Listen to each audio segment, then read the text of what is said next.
Hello guys, in today's video I'm going to show you how to fix Dota 2 black screen problem easy and quick. If you want to fix it, click here and then after that go to device manager and now go to display adapters, right click on the first one, then update driver, and now search automatically for drivers and do the same thing to the next one, and then click here and go to background apps, turn off this option and then go back, click here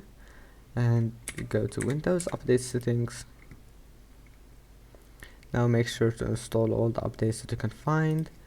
and then go to GeForce Experience and then go to drivers,